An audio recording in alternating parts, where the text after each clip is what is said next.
Good morning, everybody. Tara here with the Wifey Wake Up podcast at wifeyschool.us. This morning, so my husband and I just celebrated our 24th wedding anniversary this last weekend. And of course, it's a wonderful time to reminisce.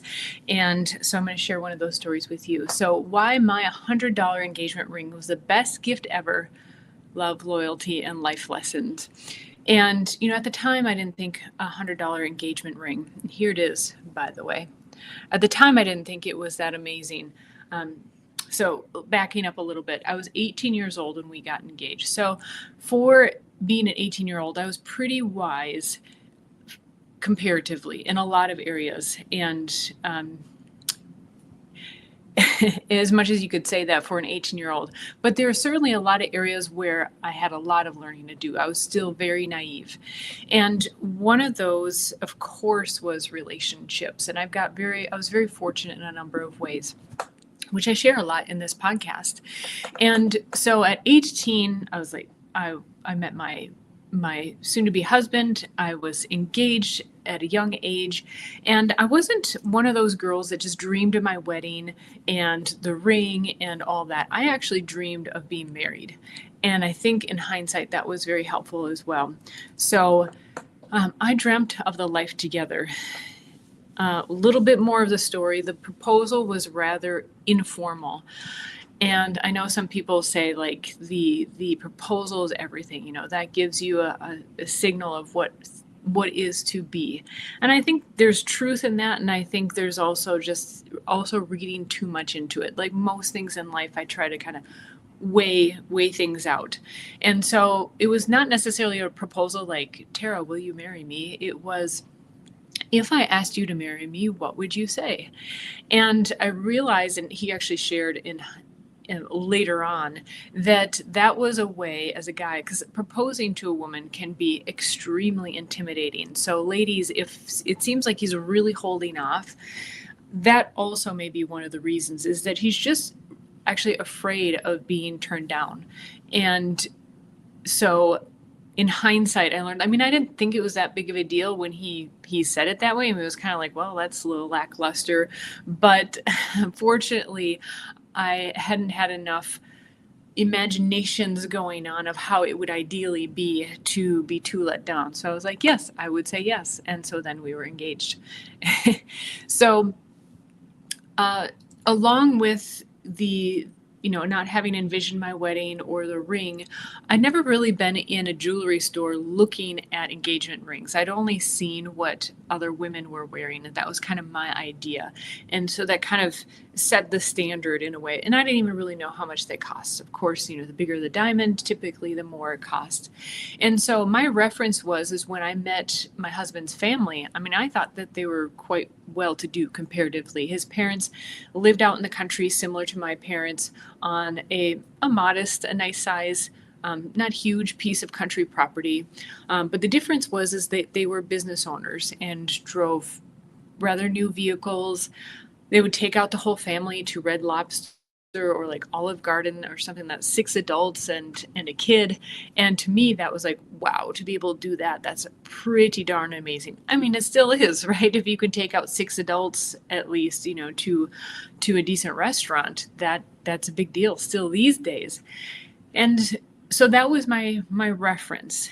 And so I knew, even though when my now husband then proposed, it wasn't, this elaborate proposal, I knew still that there was a ring coming, and I was pretty excited for that, right? That's, as ladies, that is still, I think, for the most part, really something that we look forward to, which I'll get into in a little bit later. And so when he came home, I had these kind of expectations just built upon what I saw. His mom had nice jewelry. My future sister-in-law had a really nice ring. And I was like, okay, that's maybe a fair reference. So he came home from work one day, and he worked with his father and in a nearby town where they lived. And so I knew he was going to the local jewelry shop, I think with his mom too, to pick out something. And so I was rather excited, of course. And when he came home and presented what he had found to me, I was not too excited. And I think that's the thing with anything in life. When we're disappointed, is because we have something built up in our minds, reasonable or not, and it just doesn't meet that expectation. And especially if it's not communicated, that's a real problem.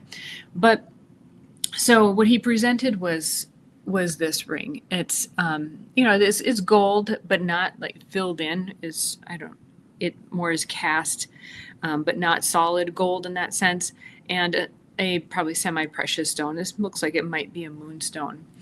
And I later learned it was about $100 ring, which granted back in the year 2000, $100 went a lot further than it does these days, but still. But I decided at that time that, it might not be what I had expected or hoped for, but that I genuinely still wore it proudly because I was proud and happy to be and become his wife. And that I still knew in deep inside of me that it was the symbolism as well that was the significance of the ring about, the circle being symbolizing forever or eternity. And that to me, that's what it was about. And so I really strive to kind of fix my attitude about that. Well, fast forward years later, and I had some other thoughts about it. So since I've gotten several other rings, semi-precious, precious, but most of all, and I'm kind of skipping to the end here, I'm trying to keep it brief, is I've learned in the years since that these other gifts that I've received, I think as wives, as future wives, we expect that bridal ring, that engagement ring in particular, is going to be the most amazing, elaborate ring and gift that we maybe ever receive. And I think these are just hypotheses. This is just something, being a woman, just kind of thinking about this. I think there are a couple reasons. I think there's literally probably memories, thoughts in our lineage as women. Apparently, wedding rings go back up to 3,000 years ago, but they weren't originally precious gold or metals, originally just made out of grass or reeds, more about the symbolism. But fairly soon, I'm sure, into when people were actually crafting things out of metal, they had more symbolism. And look it up online if you're interested. It's pretty interesting, from literally puzzles of rings that go together, so that if the woman takes it off, it shows that she was being unfaithful because it was hard to put back together, to actually having certain designs on them and stuff. And it hasn't been until fairly recently, I guess the Middle Ages is what I read, that they would actually add jewels to them. And I think that there's something to that. And I'd like to go deeper into it at some point, but I think I read, and I think it also relates back to the dowry. And that, however, most dowries came actually through the woman, through her father. And so, but there were times, and this is going to turn some women on their ear here, but think about this. There also were some cultures that would actually auction off their young women, the maidens, and the dowry was actually part of more so what the man purchased the woman for. And so I think in a way part of that carries through our lineage and subconsciously, and I think we attach it to our sense of value, how much we are valued, so therefore he's paid more. And also, in a similar sense, that is a representation of what he is willing to invest in you. It is similar to like a large down payment on a home, the minimum down payment on a home, or earnest money that you don't get back, because it's like, no, this is how much I'm willing to move forward and commit myself to this endeavor. And so again, these are just hypotheses. As I've looked back on my own thoughts and feelings about this, I think it is in us somewhere, somehow, about that, because women, hopefully this is an aha moment, just something to reflect upon. Guys, you're probably going to have light bulbs going off here, and maybe even, going off and shorting out. But as I think about it also, the women who are just like, all about the ring and like showing it to their girlfriends and stuff. In a way, I think it's kind of like, look at the catch that I got. And I know, guys, it's not like a picture of you and him or you and her, right? She's not showing a picture of you, but it's a symbol of, look at how much of a catch I got, that he was willing to invest this in me and in us. Now, granted, absolutely, I know this is all very materialistic as well. And certainly the jewelry industry has capitalized on that. And there are gorgeous rings out there. But I just want to kind of point out all this stuff that we may not be aware of, that certainly in the years as I pined for a big, gorgeous ring, really contemplated, what does that really mean? And soon after, or in that process, I learned about conflict diamonds and really how much diamonds are marked up. And so that became less the focus. And since then, I've received several really precious rings, precious in the sentiment, not so much in the stone. And I hope all of you get to that point as well, whether that is actually your wedding ring or something that you receive later. Heirlooms certainly have been very precious. Another ring I received when we were on vacation, and this is what I really always wanted. In hindsight, I realized is that I wanted something that was very specially chosen by him, my husband, and was not typical. And, so, and I did receive that actually on a trip to the Black Hills several years ago, and he spotted, actually it was 2 rings. They go together really beautifully. And so I love how the handful of rings, interesting, huh? I've received since, and they have not been big opulent rings, but they have special memories. That certainly that one we got in the Black Hills helps to encapsulate that time and that wonderful time we had together. And certainly heirlooms and special gifts. There's a story behind each one of them, including my original engagement ring, which I'm sharing with you. And again, we just celebrated our 24th wedding anniversary.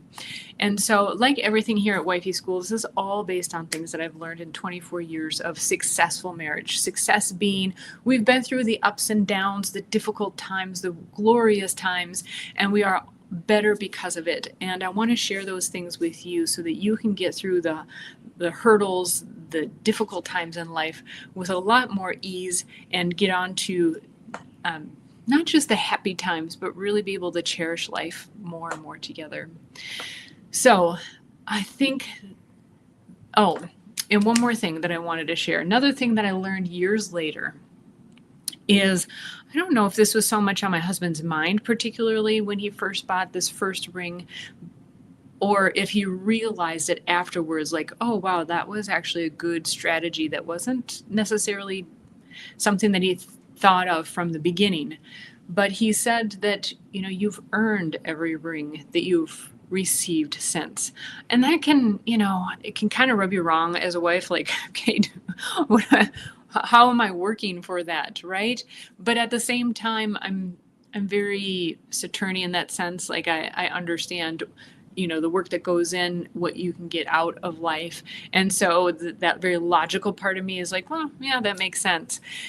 But it also adds to, what I've received since, having so much more intrinsic value to it, not just the material value. And I think I've been able to appreciate those gifts ever since. And so I hope that for both men and women, this gets you to think, gets you to think about it a little bit, because it certainly has in my life. And I'm really appreciative that I've been able to come to this point and see it from this point of view. Yeah. So I would love to hear from you as usual. Please comment in the comment section, and men and women.